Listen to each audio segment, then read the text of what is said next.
কোরবানির দিন কোরবানি করা, পশু জবাই করা, এটার চাইতে উত্তম শ্রেষ্ঠ কোনো এবাদত আল্লাহর কাছে নাই। মানে ফরজ এবাদত নামাজ তো আছে, এটার পরে এই কোরবানি নামক এবাদতের চাইতে উত্তম কোনো এবাদত কোরবানির দিন আর আল্লাহর কাছে নাই। আল্লাহ যখন বিচার ব্যবস্থা কায়েম করবেন, যখন বিচার করবেন, আউয়ালু মাইয়াদউ রাজুলুন জামাআল কুরআন, প্রথম আল্লাহ ডাক দিবেন ওই ব্যক্তিকে, ওই আলেমকে, যে আলেম কোরআন হাদিসের বিদ্যা অর্জন করছে, তারে ডাকবে, আসো। ডাকার পর আল্লাহ বলবেন, আলাম উআল্লিমকা আলা মা আনজালতু আলা রাসূলি ফামাযা আমিলতা ফিমা উল্লিমতা, আমি কি তোমাকে ওই বিদ্যা শিক্ষা দেই নাই যে বিদ্যা আমি আমার হাবিবের উপর নাজিল করেছিলাম? আমি কি তোমাকে ওই বিদ্যা শিক্ষা দেই নাই যে বিদ্যা আমি আমার হাবিবের উপর নাজিল করেছি? ওই বিদ্যাকে আমি তোমারে শিখাই নাই? জবাব দিবে, বালা জি রব, আপনি আমারে শিখাইছেন। তো কি করছো? আমল করছো শিক্ষা অনুযায়ী? জবাব দিবে, আকুমু বিহি আনা আল-লাইলি ওয়া আনা আন-নাহার, আমি সকাল সন্ধ্যা আমল করছি, আমি কোরআন প্রচার করছি, হাদিস প্রচার করছি, এরকম বলবে।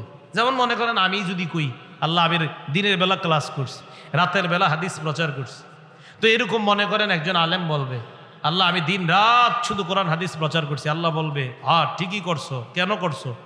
বলবে আপনারই খুশি করার জন্য। আল্লাহ বলবে, না কাযাবতা, তুমি মিথ্যা বলছো, সব ঠিক কিন্তু তুমি মিথ্যা কথা বলছো। তুমি কি বলছো? মিথ্যা কথা। এবার আপনাদেরকে মাঝে মাঝে যদি বলি, পোস্টারে বেশি কিছু লেখেন না, আপনারা তো টাইটেল লাগাইতে লাগাইতে আখেরাত বরবাদ করে দেওয়ার চেষ্টা করেন হুজুরদের। হ্যাঁ, আল্লামা ওমক ওমক বলতে বলতে আসল নামই দিই মাঝে মাঝে খুঁজে পাই না, আমি কে দেখি, আমি এরকম এরকম এরকম। হ্যাঁ, আল্লামার ব্যাপারে তো আমি কঠোরতায় যাচ্ছি। আগামীতে আল্লামা লেখা থাকবে, ওই মাহফিল ক্যান্সেল হয়ে যেতে পারে, একদম সরাসরি ক্যান্সেল। আল্লামা লিখবেন, কে কে পছন্দ করে সেটা যার যার ব্যাপার।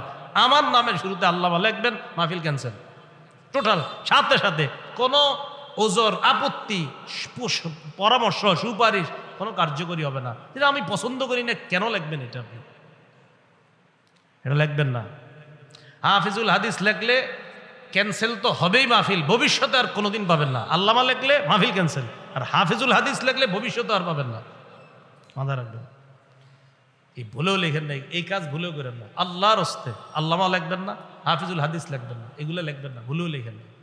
আল্লাহ কথাগুলো আমল করার তৌফিক দান করেন। তো আল্লাহ বলবে, কি করছো? সকাল সন্ধ্যায় কোরআন হাদিস প্রচার করছি, আল্লাহ আমল করছি কোরআন অনুযায়ী, হাদিস অনুযায়ী, আপনি যে বিদ্যা শিক্ষা দিচ্ছেন বিদ্যা অনুযায়ী। আল্লাহ বলবে, মিথ্যা কথা বলছো। ওয়াতাকুলু লাহুল মালাইকাতু কাযাবতা, ফেরেশতারা বলবে সাথে সাথে, জি তুমি মিথ্যাবাদী। ফেরেশতারা বলবে, তুমি মিথ্যাবাদী। ফাসুহিবা বিহি আলা ওয়াজহিহি, মাথাটা নিচের দিকে দিয়ে, পাগুলা উপরের দিকে দিয়ে, ধাক্কা মারতে মারতে জাহান্নামের দিকে হেঁচড়াইতে হেঁচড়াইতে নেওয়া হবে। যাও। 2 নাম্বার ডাক দিবে, রাজুলুন কুতিলা ফি সাবিলিল্লাহ, বা রাজুলুন সাহিবুল মাল, সম্পদওয়ালাকে ডাক দিবে। ডাক দেওয়ার পর বলবে, আলাম ওয়াসি আলাইকা, আমি কি তোমারে কোটিপতি বানাই নাই, প্রচুর সম্পদ দান করি নাই? যে আল্লাহ দান করছেন। আমি যেই বিধান দিয়েছিলাম বিধান পালন করেছো কিনা? হ্যাঁ মাওলা পালন করেছি। কি করছো? কাসিলুর রহিম, আমি আমার রক্তের সম্পর্ক রক্ষা করেছি। আর আতাসাদ্দাকু, আমি দান সদকা করতাম। আল্লাহ বলবে, কেন করছিলা? আপনারে খুশি করার জন্য না। কাযাবতা, এই জায়গায় তুমি মিথ্যা কথা বলছো। করছো ঠিক আছে, কিন্তু এই জায়গায় মিথ্যা কথা বলছো। তুমি আমারে খুশি করার জন্য করো নাই, জানো আগামীকাল ফেসবুকে তোমার ছবি আসে, তুমি 70 জনকে দান করছো, এই জন্য করছিলা। কি ঠিক? হ্যাঁ, এই অ্যালার্জি থেকে যে কবে মুক্ত হবে সমাজ আল্লাহ জানে। মশারি দিতেছে, এটাও ফেসবুকে আসতেছে, আপনার মশারি ফেসবুক, মানে যেটাই দিচ্ছি আমি, বেচারা একজন রে একটা মশারি দিবে, 14 জন ছবি তুলতেছে। একটা মশারি, একটা গামছা, একটা লুঙ্গি। কথার কথা, যদি ঠিক আছে আসলে যদি সহি শুদ্ধ নিয়তে দেয় তাহলে তো ঠিক আছে, ফেসবুকে দিলেও ঠিক আছে যে না নিয়ত শুদ্ধ। কিন্তু ঘটনা চক্রে যদি আপনার মাকসাদ হয় না মানুষ দেখুক, তো অবস্থাটা হবে কি? কথাটা বুঝছেন নি? মানে মূল কথা, মানুষ দেখে আমারে বাহবা দিবে, এটা যেন না হয়, এটা হলো মূল কথা। তো কেন সৎকা করছো? তখন বলবে আল্লাহ আমি তো করছি এই জন্য আপনার জন্য। আল্লাহ বললো না, মিথ্যা কথা। লিউকল, যেন তোমাকে বলা হয় ইন্নাহু জাওয়াদ ফুলানুন জাওয়াদ, ওমকে বড় দানশীল, উত্তর পাড়ার ওমকে বড় দানশীল, তুমি এই নিয়তে দান করেছিলা। অখতকিল, দুনিয়াতে এই বাহবা তুমি প্রচুর অর্জন করেছো, তো যাদের বাহবা দরকার ছিল এটা তো তুমি পেয়ে গিয়েছো, আমি রবের জন্য তো তুমি কিছু করো নাই, তো কি করা, মাথাটা নিচে পা উপরের দিকে দিয়ে হ্যাচরাইতে জাহান্নামে নিক্ষেপ করা। কথাগুলো পুরোটা বুঝবেন, মানে মূল কথা আমি যা করছি সেটা কার জন্য হতে হবে।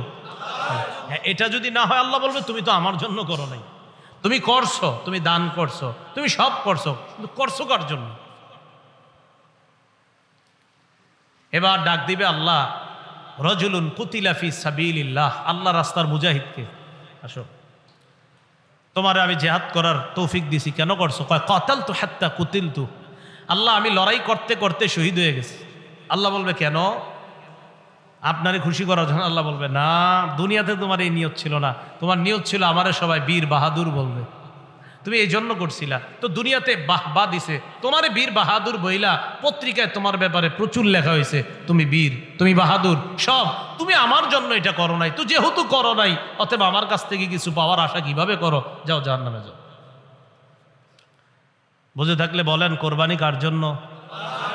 আবু হুরায়রা বলেন উলাইকা সালাসাতুল্লাতি তুসাআরু বিহিমুন নার, এই তিন রিয়াকারী আমলের মাধ্যমে জাহান্নামের আগুন প্রজ্বলিত করা হবে। এর মধ্যে প্রথম জন যেহেতু আলেম, আর আবু হুরায়রা রাদিয়াল্লাহু তাআলা তিনি ছিলেন একজন বিখ্যাত আলেম, এজন্য ইনি এই হাদিস বলতে গিয়ে বারবার বেহুশ হয়ে যাচ্ছিলেন। নবী আপনি বলেন আমার নামাজ, আমার কোরবানি, আমার জীবন, আমার মরণ বিশ্ব জগতের রব আল্লাহর জন্য। লা শারীকা লাহু ওয়া বিযালিকা উমিরতু ওয়া আনা আউয়ালুল মুসলিমিন, তার সাথে কোনো শরীক নাই, কোনো অংশীদারিত্ব নেই, এই ব্যাপারে আমি আদিষ্ট হয়েছি, আমাকে আদেশ করা হয়েছে, আর আমি হলাম খাঁটি মুসলমান, প্রথম মুসলমান। আর কোরবানির যে দোয়াটা নবী শিখাই দিয়েছেন সেখানে আছে ওয়া আনা মিনাল মুসলিমিন, আমি মুসলমানদের অন্তর্ভুক্ত। মুসলমান মানে আত্মসমর্পণকারীদের অন্তর্ভুক্ত। কোরবানির বিষয়ে তৃতীয় কথা, আমরা কোরবানি আদায় করি ইব্রাহিম আলাইহিস সালাতু ওয়াস সালামের সুন্নত জিন্দা করার জন্য। সূরা আস-সাফফাতের 107 নম্বর আয়াতে আল্লাহ বলেন ওয়া ফাদাইনাহু বিযিবহিন আযীম, আমি তাকে একটা বড় প্রাণীর মাধ্যমে, প্রাণীকে জবাই করার মাধ্যমে আমি তাকে মুক্ত করলাম। ইব্রাহিম নবী যে স্বপ্ন দেখেছিলেন এই স্বপ্ন আমি বাস্তবায়ন করলাম, আর সন্তানকে জবাই করা থেকে একজন বাবাকে আমি মুক্তি দিলাম একটা বড় প্রাণী কোরবানি দেওয়ার মাধ্যমে। তাফসিরে আসছে দুম্বা, কি বড় একটা দুম্বা কোরবানি দেওয়ার মাধ্যমে। এই ব্যাপারে ইবনে মাজার বর্ণনা 3127 নম্বর হাদিস। قال أصحاب محمد صلى الله عليه وسلم ما هذه الأضاحي يا رسول الله। রাসূলুল্লাহ সাল্লাল্লাহু আলাইহি সাল্লামের সাহাবীগণ জিজ্ঞাসা করলেন, হে আল্লাহর রাসূল, এই কোরবানিগুলো, এই বিষয়গুলো, এগুলা কি, এগুলা কেমন, এই কোরবানির বিষয়টা আপনার কাছে জানতে চাই। قال سنة أبيكم إبراهيم عليه الصلاة والسلام, এটা হলো তোমাদের আব্বা ইব্রাহিম আলাইহিস সালাতু ওয়াস সালামের সুন্নত। এটা তোমাদের আব্বা ইব্রাহিম আলাইহিস সালাতু ওয়াস সালামের সুন্নত। তাহলে কোরবানি আমরা দেই ইব্রাহিম নবীর সুন্নত, এটা কিয়ামত পর্যন্ত জারি রাখবে এই উম্মতের মাধ্যমে, মুসলমানের মাধ্যমে আল্লাহ জারি রাখবেন। এটা প্রতিষ্ঠিত করার জন্য আমরা কোরবানি দিই। কোরবানি আমরা করি 4 নাম্বার আল্লাহর শুকরিয়া আদায় করার জন্য। বলেন কার জন্য? আল্লাহর করার জন্য। সূরা হজের 36 নম্বর আয়াতে আল্লাহ বলেন ওয়াল বুদনা জাআলনাহা লাকুম মিন শাআইরিল্লাহি লাকুম ফিহা খায়র। ওয়াল বুদনা ওট জাআলনাহা লাকুম মিন শাআইরিল্লাহ, আমি এগুলোকে তোমাদের জন্য আল্লাহর নিদর্শন হিসাবে সাব্যস্ত করেছি, নিদর্শন বানিয়েছি এই ওট ইত্যাদি এগুলোকে। লাকুম ফিহা খাইর, এগুলোর মাঝে তোমাদের জন্য অনেক কল্যাণ রয়েছে। ফিহা খাইর, অনেক কল্যাণ। ফাযকুরু ইসমাল্লাহি আলাইহা সাওয়াফ, সারিবদ্ধভাবে দণ্ডায়মান অবস্থায় এগুলোর উপর তোমরা আল্লাহর নাম নেও, মানে আল্লাহর নাম নিয়ে এগুলারে জবাই করো। ফাইদা ওয়াজাবাত জুনুবুহা ফাকুলু মিনহা, জবাই করার পর এগুলো যখন কাত হয়ে পড়ে যাবে তখন এগুলার গোস্ত থেকে তোমরা খাও।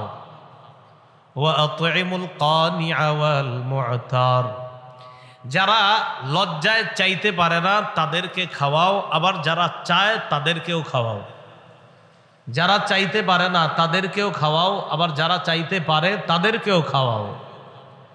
কাযালিকা সাখখারনাহা লাকুম, আমি আল্লাহ এগুলোকে তোমাদের অনুগামী করে দিয়েছি। লাআল্লাকুম তাশকুরুন, যাতে তোমরা এই প্রাণী কোরবানি করে শুকরিয়াতান, এই প্রাণীর গোস্ত তোমরা ভক্ষণ করে, কোরবানির গোস্ত খাওয়া মুস্তাহাব, মালিক যিনি কোরবানি দিবেন মুস্তাহাব। তো এই যে কাজ করলা, এই কোরবানির এই পশু তোমরা জবাই করলা, খাইলা, এই পশু এই জবাই করার বিধান আমি কেন দিলাম? যাতে তোমরা আমি আল্লাহর শুকরিয়া আদায় করতে পারো।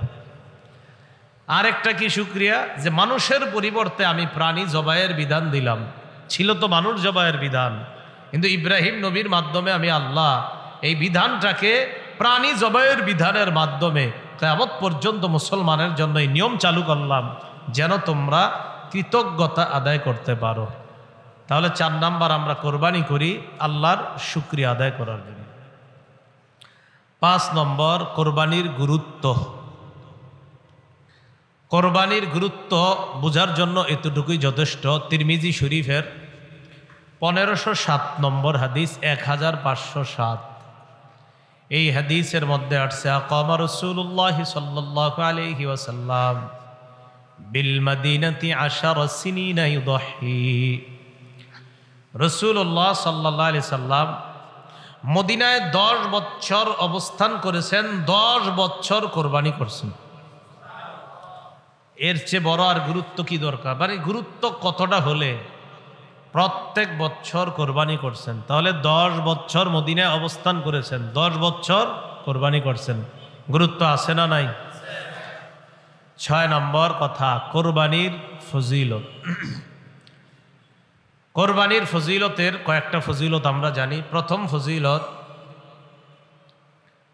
কোরবানির দিন কোরবানি করা, পশু জবাই করা, এটার চাইতে উত্তম শ্রেষ্ঠ কোনো এবাদত আল্লাহর কাছে নাই। মানে ফরজ এবাদত নামাজ তো আছে এটার পরে, এই কোরবানি নামক এবাদতের চাইতে উত্তম কোনো এবাদত কোরবানির দিন আর আল্লাহর কাছে নাই।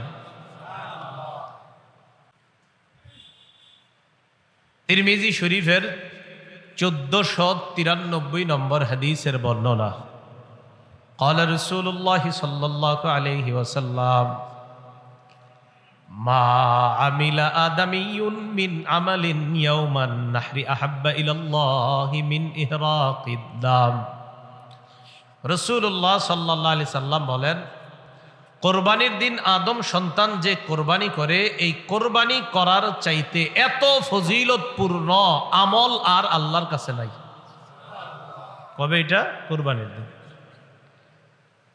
ফজিলত নম্বর 2, কোরবানি করবেন যে পশুকে, এই পশুর শিং থাকবে, এই পশুর পশম থাকবে, এই পশুর খুর থাকবে, খুর। তিরমিজির 1493 নম্বর হাদিসের শেষের দিকে রাসূল সাল্লাল্লাহু আলাইহি সাল্লাম বলেন, ওয়া ইন্নাহা লাতাতি ইয়াউমাল কিয়ামাতি বিকুরুনিহা ওয়া আশআরিহা ওয়া আজলাফিহা। রাসূলুল্লাহ সাল্লাল্লাহু আলাইহি সাল্লাম বলেন, কোরবানির জানোয়ার কিয়ামতের ময়দানে তার শিং, তার পশম এবং তার খুর নিয়ে কিয়ামতের ময়দানে উপস্থিত হবে ওই বান্দার পক্ষে যিনি কোরবানি দিয়েছেন তার সাক্ষী হওয়ার জন্য। এটা একটা হতে পারে। আরেকটা, ওই বান্দা যে উপস্থিত হবে, যে বান্দা কোরবানি করছে তিনি যে উপস্থিত হবে, তাকে আল্লাহ পাক রব্বুল আলামিন ওই শিং, পশম, খুর ইত্যাদি সবগুলার বিনিময়ে যে আমলনামা দিবে, এই আমলনামা নিয়ে কিয়ামতের ময়দানে উপস্থিত হবে। وَإِنَّ الدَّمَ لَيَقَعُ مِنَ اللَّهِ بِمَكَانٍ قَبْلَ أَن يَقَعَ عَلَى الْأَرْضِ।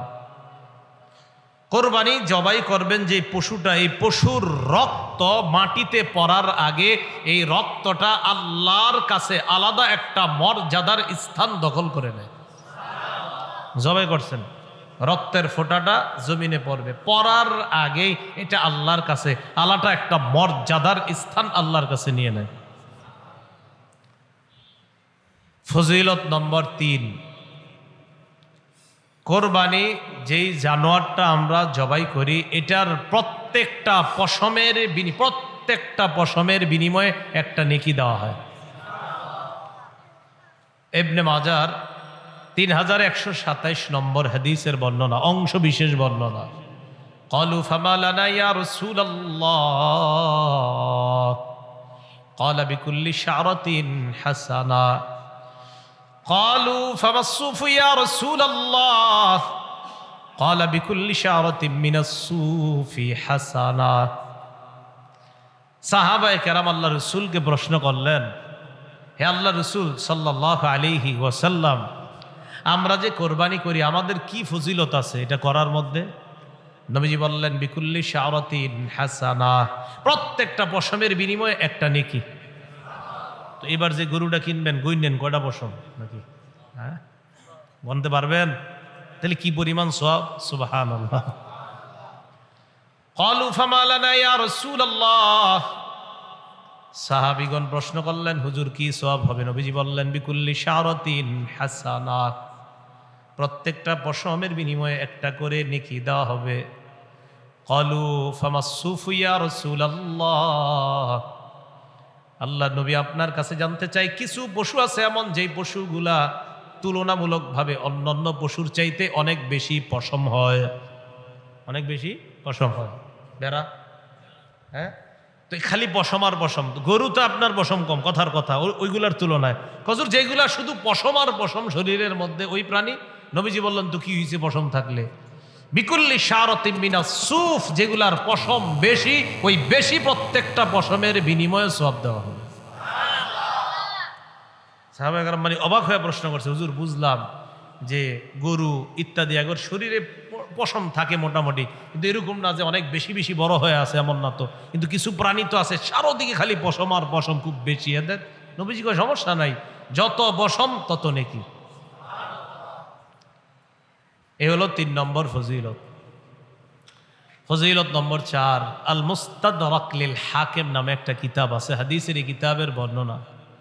ফাতেমা রাদিয়াল্লাহু তাআলা আনহাকে রাসূলুল্লাহ সাল্লাল্লাহু আলাইহি ওয়াসাল্লাম বললেন, ফাতেমা তুমি যে কোরবানি করো, এই কোরবানির কি ফজিলত জানো? ফাইন্না লাকি বিআউয়ালি কাতরাতিন তাকতুরু মিনাদ দাম। রাসূলুল্লাহ সাল্লাল্লাহু আলাইহি ওয়াসাল্লাম বলেন, ফাইন্না লাকি বিআউয়ালি কাতরাতিন মিনাদ দাম ইউগফারু লাকি মা সালাফা মিন যুনুবিক। ফাতেমাকে বললেন, ফাতেমা কোরবানির পশুর যেই রক্তের ফোঁটাটা পড়ে, প্রথম ফোঁটাটা পড়ার আগেই তোমার আগের যত গুনাহগুলা অতিক্রম হয়েছে, অতিবাহিত হয়েছে, ওই গুনাহগুলা ক্ষমা করে দেওয়া হয়। ফাইন্না লাকি বিআউয়ালি কাতরাতিন তাকতুরু মিনাদ দাম ইউগফারু লাকি মা সালাফা মিন যুনুবিক। অতীতে তোমার যে গুনাহগুলা, এই গুনাহগুলা প্রথম ফোঁটার সাথে সাথেই ক্ষমা করে দেওয়া হয়। ফজিলত নম্বর 5, মুসনাদে আহমদের বর্ণনা, 17,400 পরে যে হাদিসগুলো আছে কোরবানির ব্যাপারে, 17,400 পরের হাদিসগুলা। এই হাদিসের মধ্যে আসছে অনেকগুলো হাদিস আছে এই ব্যাপারে। রাসূলুল্লাহ সাল্লাল্লাহু আলাইহি সাল্লামের সাহাবী যায়েদ ইবনে আরকাম রাদিয়াল্লাহু তাআলা আনহুর বর্ণনা, তিনি বলেন, ক্বালা রাসূলুল্লাহ সাল্লাল্লাহু আলাইহি ওয়াসাল্লাম, বিকুল্লি কাতরাতিন হাসানা। নবীজি সাল্লাল্লাহু আলাইহি সাল্লাম বলেন, আগে তো জানছেন প্রত্যেকটা পশমের বিনিময়ে সওয়াব, এবার নবীজি বলেন প্রত্যেকটা রক্তের ফোঁটার বিনিময়েও আল্লাহ পাক রব্বুল আলামিন একটা সওয়াব লিপিবদ্ধ করে দেন। কোরবানি যারা করার নিয়ত করেছি, আল্লাহ আমাদের নিয়তকে পরিশুদ্ধ করার তৌফিক দান করেন। কোরবানি করার আগে চারটি বিষয় আমরা মাথায় রাখবো। বলেন কয়টি? 1 নাম্বার নিয়ত করা। বলেন 1 নাম্বার। 2 নম্বর, আমরা যারা কোরবানি করব হালাল টাকা দিয়ে কোরবানি করব। কি টাকা দিয়ে? 3 নম্বর, শরীয়ত মোতাবেক কোরবানি করব। শরীয়ত মোতাবেক, আপনি মন মতো মানে শরীয়ত বলছে বিসমিল্লাহ বলতে, আল্লাহু আকবার বলতে, দোয়া পড়তে, না আপনি কইলেন আমি পড়বো না, কি হইছে না পড়লে, এরকম না। শরীয়ত যেভাবে বলছে ওভাবে। 4 নম্বর, আমরা কোরবানি যখন করব কাউকে দেখানোর জন্য করব না, আমি আল্লাহর জন্য করতেছি, ব্যাস। কয়টা কথা? 1 নম্বর নিয়ত শুদ্ধ, 2 নম্বর হালাল টাকা, 3 নম্বর মোতাবেক, 4 নম্বর কাউকে দেখানোর জন্য না। 1 নম্বর নিয়ত শুদ্ধ করা। সহিহ বুখারীর শুরু হাদিস, ক্বালা রাসূলুল্লাহ সাল্লাল্লাহু আলাইহি ওয়াসাল্লাম, ওমর ইবনুল খাত্তাব রাদিয়াল্লাহু তাআলা আনহুর বর্ণনা, রাসূলুল্লাহ সাল্লাল্লাহু আলাইহি সাল্লাম বলেন, ইন্নামাল আ'মালু বিন্নিয়াত। আমলের প্রতিদান নির্ভর করে নিয়তের উপর। আমলের প্রতিদান নির্ভর করে কিসের উপর? পরিশুদ্ধ নিয়তের উপর আমলের প্রতিদান নির্ভর করে। এজন্য মনে রাখবেন, কোরবানির আগে প্রথম শর্ত নিয়ত শুদ্ধ করা। নিয়ত কি করা? শুদ্ধ করা। তাই শরীকে কোরবানি দিতে খুব সতর্কতা অবলম্বন করা। 4 জন শরীকে দিচ্ছেন, 3 জন দিচ্ছেন, একজনের নিয়তে যদি ঝামেলা হয়, হ্যাঁ, সর্বনাশ হয়ে যাবে। পারেন একা দেন, না পারলে শরীকে দেন, বাকি শরীক যাদেরকে নিবেন তাদের যেন নিয়তটা শুদ্ধ থাকে। একা দিলে একটা লাভ হইলো, নিয়ত ভালো হইলে এটাও আপনি জানেন, খারাপ হইলে এটা আপনি জানেন, আর কেউ জানবে না। টাকা হালাল কিনা এটা আপনি জানেন, আর টাকা হারাম কিনা এটা আপনি জানেন। যা হবার সব আপনার একার হবে। আর 4-5 জনে দিলে একজনের অর্থ যদি হারাম হয় তাহলে বাকিদের ওই কোরবানির মধ্যে ঝামেলা হয়ে যাবে। কথা বুঝে আসছে? এজন্য শরীক নির্বাচনে খুব সতর্কতা অবলম্বন করা। শরীক যিনি হবেন তার ইনকামটা যেন হালাল হয়, এই বিষয়গুলা খুব লক্ষ্য রাখা। আল্লাহ কথাগুলা বুঝার তৌফিক দান করেন। শরীকে কোরবানি দেওয়া জায়েজ আছে। তিরমিজি শরীফের 1502 নম্বর হাদিসের বর্ণনা, আন জাবির ইবনে আব্দুল্লাহ রাদিয়াল্লাহু তাআলা আনহু قال نحرنا مع رسول الله صلى الله عليه وسلم عام الحديبية البدنة عن 7 والبقرة عن 7। জাবির ইবনে আব্দুল্লাহ রাদিয়াল্লাহু তাআলা আনহু বলেন, হুদাইবিয়া যুদ্ধের দিন আমরা রসুলের সাথে কোরবানি করেছি।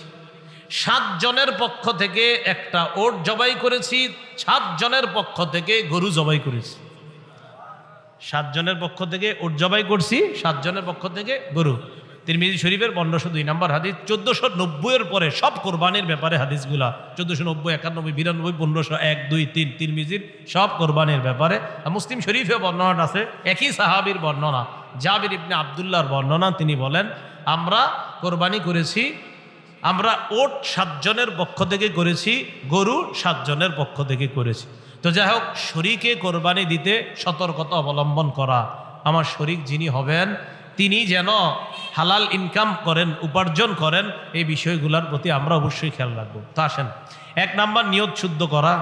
শরীক যিনি হবেন তারও যেন নিয়তগুলা শুদ্ধ হয়। নাসাই শরীফের 3140 নম্বর হাদিসের বর্ণনা, ক্বালা রাসূলুল্লাহ সাল্লাল্লাহু আলাইহি ওয়াসাল্লাম, ইন্নাল্লাহা লা ইয়াকবালু মিনাল আমালি ইল্লা মা কানা লাহু খালিসা। আল্লাহ পাক রব্বুল আলামিন ওই ব্যক্তির আমল কবুল করেন না যে আমলটা একমাত্র আল্লাহর জন্য না হবে। যে আমলটা একমাত্র আল্লাহর জন্য কি হবে বলেন? না হবে, এটা আল্লাহ তার জন্য কবুল করেন না। তাহলে বলেন তো, কোরবানির ক্ষেত্রে 1 নাম্বার কি করা? নিয়ত শুদ্ধ করা। সূরা হজের 37 নম্বর আয়াত, আল্লাহ বলেন, লা ইয়ানালাল্লাহা লুহুমুহা ওয়ালা দিমাউহা। আল্লাহর কাছে গোস্ত যায় না, রক্ত যায় না, ওয়ালাকিন ইয়ানালুহুত তাকওয়া মিনকুম, তোমাদের তাকওয়া, অন্তরে কার কি পরিমাণ ভয়, নিয়ত কতটুকু শুদ্ধ, আল্লাহর জন্য কোরবানি করছে কিনা, এটাই আল্লাহর কাছে যায়। আল্লাহর কাছে আমাদের তাকওয়া যায় বলেই তো আল্লাহ মায়া করে কোরবানির গোস্ত আমাদেরকে খাওয়ায়। গোস্ত কারা খায়? আমরা খাই না তো। কোরবানি করলাম কার জন্য? আল্লাহ আম করে খাওয়ায়। সুবহানাল্লাহ। কেন? আল্লাহ তো আমাদের থেকে রক্ত গোস্ত এটা চায় না, আল্লাহ চায় নিয়তটা ঠিক কিনা। মনে থাকবে তো ইনশাল্লাহ? قال رسول الله صلى الله عليه وسلم ثلاث لا يضل عليهن قلب رجل مؤمن। তিন ক্ষেত্রে মুমিনের অন্তর খেয়ানত করতে পারে না। বলেন কয় ক্ষেত্রে? এক নাম্বার, ইখলাসুল আমালি লিল্লাহ, সব আমল মুমিন আল্লাহর জন্য করবে, এই ক্ষেত্রে মুমিনের কলব খেয়ানত করতে পারে না। এই জন্য আল্লাহ শিখিয়ে দিছে। আপনি বলেন আমার নামাজ, আমার কোরবানি, আমার হজ, আমার জাকাত, আমার ইবাদত সব কিছু একমাত্র আল্লাহর জন্য, এটা আপনি বলেন। কারণ মুমিন আমলের ক্ষেত্রে খেয়ানত করবে না, মুমিনের কলব কখনো খেয়ানত করতে পারে না। এই গেল এক নাম্বার কথা, নিয়ত শুদ্ধ করা। দুই নাম্বার, হালাল টাকায় কোরবানি দেওয়া। বলেন কি টাকায় কোরবানি দেওয়া? হালাল টাকায় কোরবানি দেওয়া। এই কথাটা মনে রাখতে হবে। قال رسول الله صلى الله عليه وسلم, রাসূলুল্লাহ সাল্লাল্লাহু আলাইহি ওয়াসাল্লাম বলেন, আমার উম্মতের উপর এমন একটা সময় আসবে, লা ইউবালিল মারউ মা আখাযা মিনহু আমিনাল হালালি আও মিনাল হারাম। আমার উম্মতের উপর এমন একটা সময় আসবে, বুখারীর বর্ণনা, আমার উম্মত পরোয়া করবে না সে কি হালাল কামাই করলো না হারাম কামাই করলো, এটা উম্মত পরোয়া করবে না। হইলেই হইছে, বাস ইচ্ছা মতো কামাই করবে, চাই হারাম হোক চাই হালাল হোক। কিন্তু মনে রাখতে হবে কোরবানি করতে হবে হালাল টাকায়। এখানে যদি বেশিরভাগ উপার্জন হারাম হয় অথবা পুরা উপার্জন হারাম হয় কোনো একজন শরীকের, তাহলে সবার কোরবানি বাতিল। কথাটা বুঝছেন নি? কোনো একজন শরীকের বেশিরভাগ উপার্জন যদি হারাম হয় অথবা পুরো অংশ যদি হারাম হয়, সবার কোরবানি বাতিল হয়ে যাবে। আল্লাহ হেফাজত করেন। এই জন্য শরীক নির্বাচনে সতর্কতা অবলম্বন করা। তো বলেন তো দুই নাম্বার কাজে কি জানি? কোরবানির ক্ষেত্রে হালাল টাকায় কোরবানি দেওয়া। তিন নম্বর কি? শরীয়ত মোতাবেক কোরবানি দেওয়া। শরীয়ত মোতাবেক আল্লাহর নাম নিয়ে কোরবানি আদায় করা, কোরবানি দেওয়া। আল্লাহ পাক রব্বুল আলামিন বলেন, ওয়ালা তাকুলু মিম্মা লাম ইউযকার ইসমুল্লাহি আলাইহি, যেই পশু জবাই করার সময় আল্লাহর নাম নেওয়া হয় না ওই পশুর গোশত তোমরা খাবে না। যেই পশু জবাই করার সময় আল্লাহর নাম নেওয়া হয় না ওই পশুর গোশত তোমরা খাবে না। অন্য আয়াতে আল্লাহ বলেন, ফাকুলু মিম্মা যুকিরা ইসমুল্লাহি আলাইহি, ওই পশুর গোশত তোমরা খাও যেই পশু জবাই করার সময় আল্লাহর নাম নেওয়া হয়। তাহলে যেই পশু জবাই করার সময় আল্লাহর নাম নেওয়া হয় এটা খাও, যেই পশু জবাই করার সময় আল্লাহর নাম নেওয়া হয় না এটা তোমরা খাবে না। তো আল্লাহর নাম নেওয়া, শরীয়ত মোতাবেক কোরবানি করা। কোরবানি করতে গিয়ে কোনো ধরনের বেদাতি কর্মকাণ্ড যেন না হয়। যেমন পশু কিনছেন, এখনো 10 দিন বাকি কোরবানি, বা 5 দিন বাকি, বা 3 দিন বাকি, ওই মুহূর্তে আপনারা অনেক মানুষ কত রং বেরঙ্গের তামাশা করে পশুরি নিয়া এই করতে হয় সেই করতে হয়। বেচারার জবান থাকলে মনে হয় বলতো, আমার একটু মাফ করো, এত কিছু করো কামারে। কোন ধরনের বেদাত যেন অনুপ্রবেশ না করে। মনে রাখবেন সব বেদাতের মূলে থাকে জাল বর্ণনা। কি বললাম? সব বেদাতের মূল হয় জাল বর্ণনা। এই জাল বর্ণনা হয় সমস্ত বেদাতীদের প্রথম হাতিয়ার জাল বর্ণনা। একটা জাল বর্ণনা ফিট করবে, এটা হবে বেদাতের প্রধান হাতিয়ার। বেদাতের কোনো অনুপ্রবেশ করানো যাবে না, শরীয়ত মোতাবেক কোরবানি করা। এর বর্ণনা 2697 নম্বর হাদিস, আম্মাজান আয়েশা সিদ্দিকা রাদিয়াল্লাহু তাআলা আনহার বর্ণনা। قال رسول الله صلى الله عليه وسلم من أحدث في أمرنا هذا ما ليس منه فهو رد। রাসূলুল্লাহ সাল্লাল্লাহু আলাইহি সাল্লাম বলেন, আমাদের ইসলাম ধর্মের মধ্যে, ইসলামের এই শরীয়তের মধ্যে কেউ যদি ইবাদতের নামে সওয়াবের আশায় নতুন কিছু আবিষ্কার করে, বলেন ইসলাম, বলেন সবাই, ইসলামের মধ্যে ইবাদতের নামে সওয়াবের আশায় নতুন কিছু আবিষ্কার করে, এটা বেদাত। এটা কি? ফাহুয়া রদ্দুন, এটা প্রত্যাখ্যান করা হবে। ইমাম মালিক রহমতুল্লাহ আলাইহি বলেন, মান ইবতাদা ফিল ইসলামি বিদআতান ইয়ারাহা হাসানা ফাকাদ জামা আন্না মুহাম্মাদান ক্বাদ খানা রিসালা। ইমাম মালিক বলেন, কোনো ব্যক্তি যদি ইসলামের মধ্যে নতুন কিছু বানায় আর এটারে যদি সে উত্তম মনে করে, এটা নতুন প্রথা চালু করছে এবং এটারে সে উত্তম মনে করে, সে কেমন যেন মনে করে যে মুহাম্মদ সাল্লাল্লাহু আলাইহি ওয়াসাল্লাম নবুয়তের দায়িত্ব পালনে ত্রুটি করেছেন। নাউজুবিল্লাহ। নবী ত্রুটি করছে কোনো? নবী কি পরিপূর্ণ দিন রেখে গেছে কিনা বলেন? তা এখন যদি ইসলামের মধ্যে সওয়াবের আশায় ইবাদতের নামে নতুন কিছু অনুপ্রবেশ করায়, এর অর্থ হলো নবী পুরাপুরি রেখে যাইতে পারে নাই, তাই আমি নতুন একটা বানাইছি। আল্লাহ হেফাজত করেন। ক্বালা রাসূলুল্লাহ সাল্লাল্লাহু আলাইহি ওয়াসাল্লাম, নবীজি সাল্লাল্লাহু আলাইহি সাল্লাম বলেন, আনা ফারাতুকুম আলাল হাউজ, আমি হাউজে কাউসারের পারে দাঁড়িয়ে থাকব।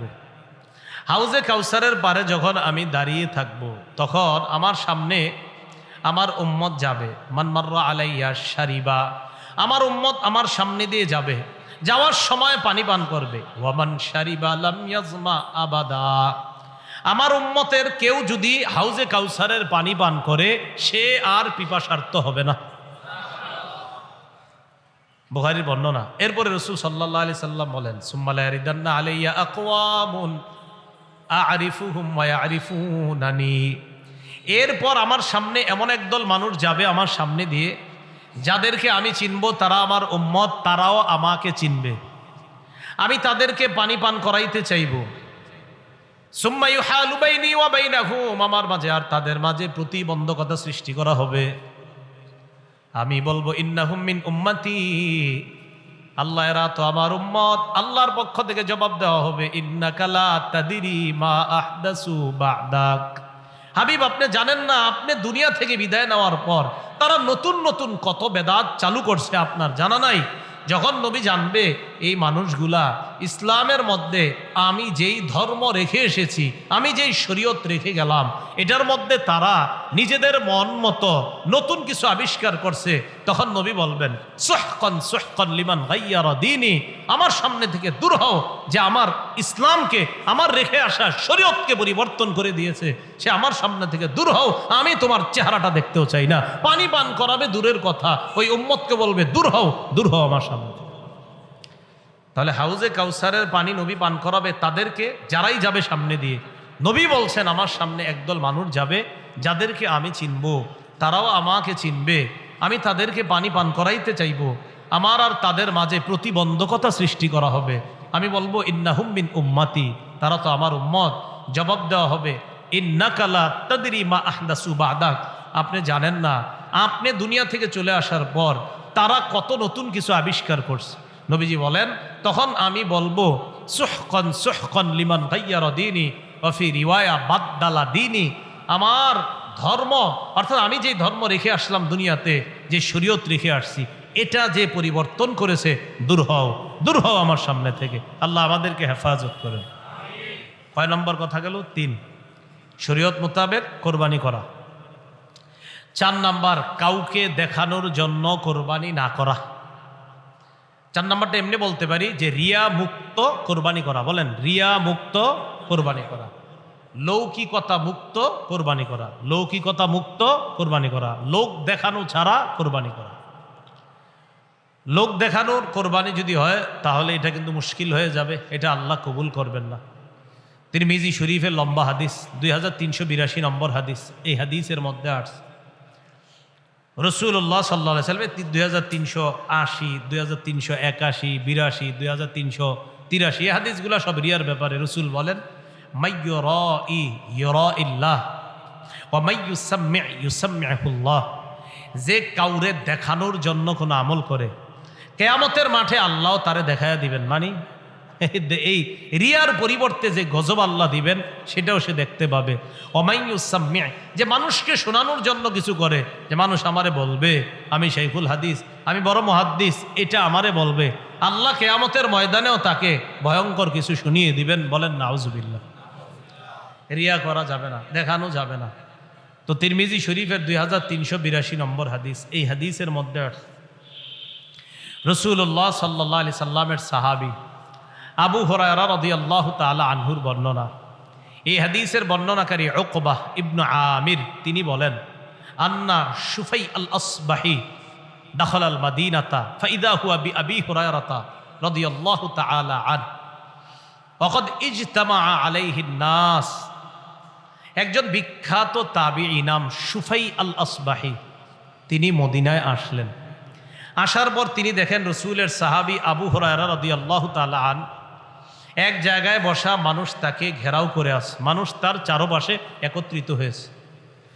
ওয়া হুয়া ইউহাদ্দিসুন নাস, তিনি মানুষকে হাদিস পড়াচ্ছেন। সুবহানাল্লাহ, হাদিস শোনাইতেছে রাসূলের। ফাদানাউতু মিনহু হাত্তা ক্বাদতু বাইনা ইয়াদাইহি, আমি আবু হুরায়রার কাছাকাছি গেলাম, তার পাশে বসলাম।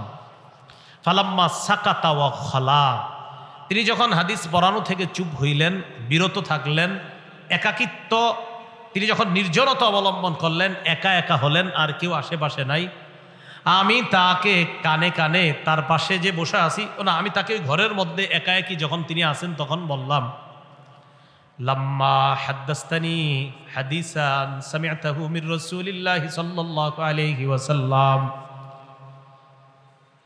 ওয়া আকালতাহু ওয়া আলিমতাহু, আমি তাকে বললাম, আমার এমন একটা হাদিস শোনান যে হাদিসটা আল্লাহর নবীর কাছ থেকে আপনি শুনেছেন, জেনেছেন, বুঝেছেন, শুনেছেন, জেনেছেন, বুঝেছেন, এমন একটা হাদিস শোনান। আবু হুরায়রা রাদিয়াল্লাহু তাআলা আন জবাব দিলেন, আফআলু লা উহাদ্দিসান্নাকা হাদিসা হাদ্দাসানিহি রাসূলুল্লাহ সাল্লাল্লাহু আলাইহি ওয়াসাল্লাম। আবু হুরায়রা রাদিয়াল্লাহু তাআলা আনহু বললেন, আল্লাহর কসম, আমি তোমারে এমন একটা হাদিস শোনাবো যে হাদিসটা রাসূলুল্লাহ সাল্লাল্লাহু আলাইহি সাল্লাম আমাকে বলেছেন, যে হাদিসটা নবীজি আমাকে বলেছেন। এই কথা বলার পর নাশাগা আবু হুরায়রা নাশগা, আবু হুরায়রা রাদিয়াল্লাহু তাআলা আন বেহুশ হয়ে গেছে। হাদিস বলছিনি, সবাই বলেন হাদিস বলছে, বলার আগেই বেহুশ। ফালাম্মা আফাকা, উনি যখন হুশ ফিরে আসলো ওনার, তিনি যখন হুশে ফিরলেন, হুশ ফিরে আসার পর আমি তাকে বললাম, আপনি আমার এমন একটা হাদিস শোনান যেটা নিজে শুনেছেন, বুঝেছেন, জেনেছেন, এমন হাদিস শোনান। আবু হুরায়রা রাদিয়াল্লাহু তাআলা আবার বললেন, আফআলু লা উহাদ্দিসান্নাকা হাদিসা হাদ্দাসানিহি রাসূলুল্লাহ সাল্লাল্লাহু আলাইহি ওয়াসাল্লাম মা মা'ানা আহাদুন গায়রি ওয়া গায়রু, আমি তোমারে এমন একটা হাদিস শোনাবো আল্লাহর কসম, যে হাদিসটা নবী আমাকে বলেছেন, বলার সময় আমি আর নবী ছাড়া কেউ ছিল না, এমন একটা হাদিস আমারে বলছে, যেটা আমি ভালোভাবে শুনছি, বুঝছি, জেনেছি, এই হাদিসটা আমি তোমারে এখন শোনাবো। এটা কইয়া, এটা বলার পর মাঝে মাঝে আমার ভাষা একটু আমগো কুমিল্লার ভাষা হিসাবে আপনারা বুঝে নিয়ে না, ঠিক আছে। তো এটা বলার পর সুম্মানা শাগা আবু হুরায়রা তানাশগাতান উখরা, আপনারা এ পর্যন্ত কোনো অবুঝ কোনো বাংলা নাই তো নাকি? আমি যে এতক্ষণ যে বাংলা বলছি কোনোটা বুঝেন না এমন আছে? সমস্যা নেই, আমার কোনো বাংলা না বুঝলে যে কেউ বলে ফেলবেন এটা বুঝি নেই, আমি আবার বলবো, কোনো সমস্যা নেই। তো আবু হুরায়রা রাদিয়াল্লাহু তাআলা আনহু এটা বলার পর উনি দ্বিতীয়বার আবার বেহুশ হয়ে গেছে। হাদিস বলছে, বলে নাই।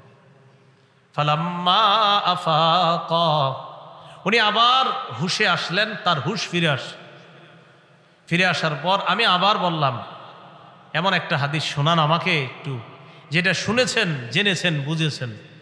আবু হুরায়রা বললেন, লা উহাদ্দিসান্নাকা হাদিসান হাদ্দাসানিহি রাসূলুল্লাহ সাল্লাল্লাহু আলাইহি ওয়াসাল্লাম ফি হাদাল বাইত আনা ওয়া হুয়া ফি হাদাল বাইত মা মা'ানা আহাদুন গায়রি ওয়া গায়রু, আমি তোমারে এমন একটা হাদিস শোনাবো যেটা নবী এই ঘরে বইসা আমাকে বলছে, আমি আর নবী ছাড়া কেউ ছিল না। এবার আরো গুরুত্ব দিল যে এই ঘরে বইসে আমারে বলছে, আমি আর নবী ছাড়া কেউ ছিল না। এটা বইলা নাশাগা আবু হুরায়রা তানাশগাতান উখরা, আবার বেহুশ হয়ে গেছে। কয়বার হইল? হাদিস বলছিনি, তাহলে কেমন হাদিস যেটা বলতে বলতে খালি বেহুশ হয়ে যাচ্ছে। ফালাম্মা আফাকা, আবার হুশ ফিরে আসছে, আসার পর আবু হুরায়রা বললেন, লা উহাদ্দিসান্নাকা হাদিসা হাদ্দাসানিহি রাসূলুল্লাহ সাল্লাল্লাহু আলাইহি ওয়াসাল্লাম ফি হাদাল বাইত ফি মাকামি হাদা মা মা'হু আহাদুন গায়রি ওয়া গায়রুহু। আমি তোমার এমন একটা হাদিস শোনাবো, আমি তোমাকে এমন একটা হাদিস বর্ণনা করব, যে হাদিসটা রাসূলুল্লাহ সাল্লাল্লাহু আলাইহি সাল্লাম এই ঘরে এই স্থানে বৈশা আমাকে শুনিয়েছেন। তিনি আর আমি ছাড়া এই ঘরের মধ্যে তৃতীয় আর কেউ ছিল না। এটা বইলা নাশাগ আবু হুরায়রা নাশগাতান, আবার বেহুশ হয়ে গেছে। কয়বার হাদিস বলছিনি? ফালাম্মা আফাকা, আবার হুশ ফিরে আসছে। এবার হুশ ফিরে আসার পর বললেন, আমি তোমাকে এমন একটা হাদিস শোনাবো যে হাদিসটা আল্লাহ নবী আমাকে বলছে। ফামালা খাররান আলা ওয়াজহি, উনি আবার বেহুশ হয়ে চেহারার উপর পড়ে যাবে, মানে এইভাবে পড়ে যাবে এমন অবস্থা। আসনাতুহু, আমি তাড়াতাড়ি ওনাকে ধরলাম, আমার সাথে টেক লাগায় বসাইলাম। তবিলা, লম্বা সময় ধরে রাখছি যেন আর না পড়ে, মোটামুটি উনি স্বাভাবিক অবস্থায় যেন ফিরে আসে, কারণ বারবার বললেই তো বেহুশ হয়ে যাচ্ছে। এবার ধরে রাখলাম। এক পর্যায়ে আমি তাকে বললাম, আপনি মেহেরবানি করে হাদিসটা বলেন, বলতে পারছেন না কেন? আবু হুরায়রা রাদিয়াল্লাহু তাআলা আনহু বললেন, কিয়ামতের ময়দানটা যখন আল্লাহ কায়েম করবেন। কোন ময়দান বলেন তো? আল্লাহ যখন বিচার ব্যবস্থা কায়েম করবেন, যখন বিচার করবেন, আউয়ালু মাইয়াদউ রাজুলুন জামাআল কুরআন, প্রথম আল্লাহ ডাক দিবেন ওই ব্যক্তিকে, ওই আলেমকে, যে আলেম কোরআন হাদিসের বিদ্যা অর্জন করছে, তারে ডাকবে, আসো। আলেমকে ডাকার পর আল্লাহ বলবেন, আলাম উআল্লিমকা আলা মা আনজালতু আলা রাসূলি ফামাযা আমিলতা ফিমা উল্লিমতা, আমি কি তোমাকে ওই বিদ্যা শিক্ষা দেই নাই যে বিদ্যা আমি আমার হাবিবের উপর নাজিল করেছিলাম? আমি কি তোমাকে ওই বিদ্যা শিক্ষা দেই নাই যে বিদ্যা আমি আমার হাবিবের উপর নাজিল করেছি? ওই বিদ্যাকে আমি তোমারে শিখাই নাই? জবাব দিবে, বালা জি রব, আপনি আমারে শিখাইছেন। তো কি করছো? আমল করছো শিক্ষা অনুযায়ী? জবাব দিবে, আকুমু বিহি আনা আল-লাইলি ওয়া আনা আন-নাহার, আমি সকাল সন্ধ্যা আমল করছি, আমি কোরআন প্রচার করছি, হাদিস প্রচার করছি, এরকম বলবে। যেমন মনে করেন আমি যদি কই আল্লাহ আমির দিনের বেলা ক্লাস করছি, রাতের বেলা হাদিস প্রচার করছি, তো এরকম মনে করেন একজন আলেম বলবে, আল্লাহ আমি দিন রাত শুধু কোরআন হাদিস প্রচার করছি। আল্লাহ বলবে, হ্যাঁ ঠিকই করছো, কেন করছো? বলবে আপনারই খুশি করার জন্য। আল্লাহ বলবে, না কাযাবতা, তুমি মিথ্যা বলছো। সব ঠিক, কিন্তু তুমি মিথ্যা কথা বলছো। তুমি কি বলছো? মিথ্যা কথা। এবার আপনাদেরকে মাঝে মাঝে যদি বলি, পোস্টারে বেশি কিছু লেখেন না। আপনারা তো টাইটেল লাগাইতে আখেরাত বরবাদ করে দেওয়ার চেষ্টা করেন হুজুরদের। হ্যাঁ, আল্লামা ওমক ওমক বলতে বলতে আসল নামই দিই মাঝে মাঝে খুঁজে পাই না। আমি কে দেখি, আমি এরকম। হ্যাঁ, আল্লামার ব্যাপারে তো আমি কঠোরতায় যাচ্ছি। আগামীতে আল্লামা লেখা থাকবে, ওই মাহফিল ক্যান্সেল হয়ে যেতে পারে, একদম সরাসরি ক্যান্সেল। আল্লামা লিখবেন, কে পছন্দ করে সেটা যার যার ব্যাপার। আমার নামের শুরুতে আল্লামা লিখবেন, মাহফিল ক্যান্সেল টোটাল, সাথে কোনো ওজর, আপত্তি, পরামর্শ, সুপারিশ কোনো কার্যকরী হবে না। যেটা আমি পছন্দ করি না, কেন লিখবেন এটা? আপনি এটা লিখবেন না। হাফিজুল হাদিস লিখলে ক্যান্সেল তো হবেই মাহফিল, ভবিষ্যতে আর কোনোদিন পাবেন না। আল্লামা লিখলে মাহফিল ক্যান্সেল, আর হাফিজুল হাদিস লিখলে ভবিষ্যতে আর পাবেন না। মাথা রাখবেন। এই ভুলেও লেখেন না, এই কাজ ভুলেও করেন না। আল্লাহর হস্তে আল্লামা লিখবেন না, হাফিজুল হাদিস লিখবেন না, এগুলো লিখবেন না, ভুলেও লেখেন না। আল্লাহ কথাগুলো আমল করার তৌফিক দান করেন। তো আল্লাহ বলবে, কি করছো? সকাল সন্ধ্যায় কোরআন হাদিস প্রচার করছি, আল্লাহ আমল করছি কোরআন অনুযায়ী, হাদিস অনুযায়ী, আপনি যে বিদ্যা শিক্ষা দিচ্ছেন বিদ্যা অনুযায়ী। আল্লাহ বলবে, মিথ্যা কথা বলছো। ওয়াতাকুলু লাহুল মালাইকাতু কাযাবতা, ফেরেশতারা বলবে সাথে সাথে, জি তুমি মিথ্যাবাদী। ফেরেশতারা বলবে, তুমি মিথ্যাবাদী। ফাসুহিবা বিহি আলা ওয়াজহিহি, মাথাটা নিচের দিকে দিয়ে, পাগুলা উপরের দিকে দিয়ে, ধাক্কা মারতে মারতে জাহান্নামের দিকে হেঁচড়াইতে নেওয়া হবে। যাও। 2 নাম্বার ডাক দিবে, রাজুলুন কুতিলা ফি সাবিলিল্লাহ, বা রাজুলুন সাহিবুল মাল, সম্পদওয়ালাকে ডাক দিবে। ডাক দেওয়ার পর বলবে, আলাম ওয়াসি আলাইকা, আমি কি তোমারে কোটিপতি বানাই নাই, প্রচুর সম্পদ দান করি নাই? যে আল্লাহ দান করছেন। আমি যেই বিধান দিয়েছিলাম, বিধান পালন করেছো কিনা? হ্যাঁ মাওলা পালন করেছি। কি করছো? কাসিলুর রহিম, আমি আমার রক্তের সম্পর্ক রক্ষা করেছি। আর আতাসাদ্দাকু, আমি দান সদকা করতাম। আল্লাহ বলবে, কেন করছিলা? আপনারে খুশি করার জন্য না। কাজাপ্তা, এই জায়গায় তুমি মিথ্যা কথা বলছো। করছো ঠিক আছে, কিন্তু এই জায়গায় মিথ্যা কথা বলছো। তুমি আমারে খুশি করার জন্য করো নাই, জানো আগামীকাল ফেসবুকে তোমার ছবি আসে তুমি 70 জনকে দান করছো, এই জন্য করছিলা। কি ঠিক? হ্যাঁ, এই অ্যালার্জি থেকে যে কবে মুক্ত হবে সমাজ আল্লাহ জানে। মশারি দিতেছে, এটাও ফেসবুকে আসতেছে। আপনার মশারি ফেসবুক, মানে যেটাই দিচ্ছি আমি, বেচারা একজন রে একটা মশারি দিবে 14 জন ছবি তুলতেছে। একটা মশারি, একটা গামছা, একটা লুঙ্গি। কথার কথা যদি ঠিক আছে, আসলে যদি সহি শুদ্ধ নিয়তে দেয় তাহলে তো ঠিক আছে, ফেসবুকে দিলেও ঠিক আছে যে না নিয়ত শুদ্ধ। কিন্তু ঘটনা চক্রে যদি আপনার মাকসাদ হয় না মানুষ দেখুক, তো অবস্থাটা হবে কি? কথাটা বুঝছেন নি? মানে মূল কথা মানুষ দেখে আমারে বাহবা দিবে, এটা যেন না হয়। এটা হলো মূল কথা। তো কেন সৎকা করছো? তখন বলবে আল্লাহ আমি তো করছি এই জন্য আপনার জন্য। বললো না, মিথ্যা কথা। লিউকল, যেন তোমাকে বলা হয় ইন্নাহু জাওয়াদ ফুলানুন জাওয়াদ, ওমকে বড় দানশীল, উত্তর পাড়ার ওমকে বড় দানশীল। তুমি এই নিয়তে দান করেছিলা। অখতকিল, দুনিয়াতে এই বাহবা তুমি প্রচুর অর্জন করেছো। তো যাদের বাহবা দরকার ছিল এটা তো তুমি পেয়ে গিয়েছো। আমি রবের জন্য তো তুমি কিছু করো নাই, তো কি করা? মাথাটা নিচে পা উপরের দিকে দিয়ে হ্যাচরাইতে জাহান্নামে নিক্ষেপ করো। কথাগুলো পুরোটা বুঝবেন। মানে মূল কথা, আমি যা করছি সেটা কার জন্য হতে হবে? হ্যাঁ, এটা যদি না হয় আল্লাহ বলবে তুমি তো আমার জন্য করো নাই। তুমি করছো, তুমি দান করছো, তুমি সব করছো, কিন্তু করছো কার জন্য? এবার ডাক দিবে আল্লাহ, রজুলুন কুতিলা ফি সাবিলিল্লাহ, আল্লাহ রাস্তার মুজাহিদকে, আসো তোমারে আমি জিহাদ করার তৌফিক দিছি। কেন করছো? কয় কাতালতু হাত্তা কুতিলতু, আল্লাহ আমি লড়াই করতে করতে শহীদ হয়ে গেছি। আল্লাহ বলবে কেন? আপনারে খুশি করার জন্য। আল্লাহ বলবে না, দুনিয়াতে তোমার এই নিয়ত ছিল না, তোমার নিয়ত ছিল আমারে সবাই বীর বাহাদুর বলবে, তুমি এই জন্য করছিলা। তো দুনিয়াতে বাহবা দিছে, তোমারে বীর বাহাদুর বইলা পত্রিকায় তোমার ব্যাপারে প্রচুর লেখা হয়েছে, তুমি বীর, তুমি বাহাদুর সব। তুমি আমার জন্য এটা করো নাই, তো যেহেতু করো নাই অতএব আমার কাছ থেকে কিছু পাওয়ার আশা কিভাবে করো? যাও জাহান্নামে যাও। বুঝে থাকলে বলেন কোরবানি কার জন্য?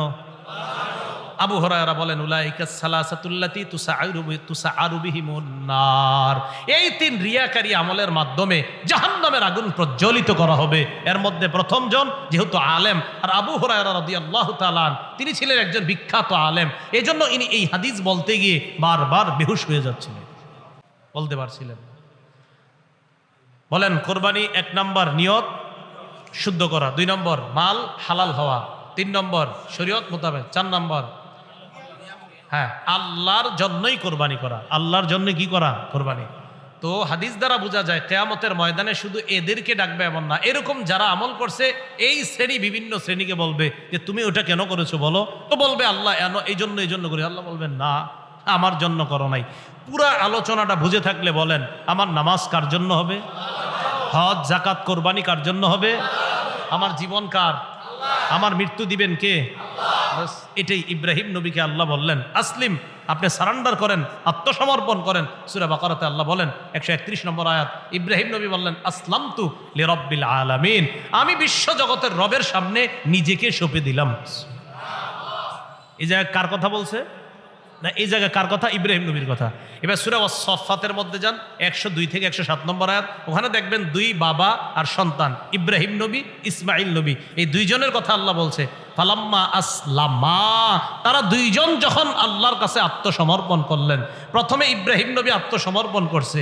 ইব্রাহিম নবী সন্তানরে বলছে আমি স্বপ্নে দেখলাম তোমারে জবাই করি, ফানজুর মাজা তারা, তোমার অভিমত কি? ইসমাইল নবী জবাব দিলেন আব্বা আমার আবার কি অভিমত? ইফআল মা তুমার, রব যা বলছে তাড়াতাড়ি পালন করে নাও। তো আল্লাহ তখন বললেন ফালাম্মা আসলামা, প্রথমে আল্লাহ বলছে ইব্রাহিম নবী আত্মসমর্পণ করছে, এবার আল্লাহ বলছে ইব্রাহিম ইসমাইল বাবা এবং সন্তান দুজন আমি আল্লাহর জন্য 100 ভাগ পরীক্ষায় সফলতার জন্য আমার সামনে আত্মসমর্পণ করছে।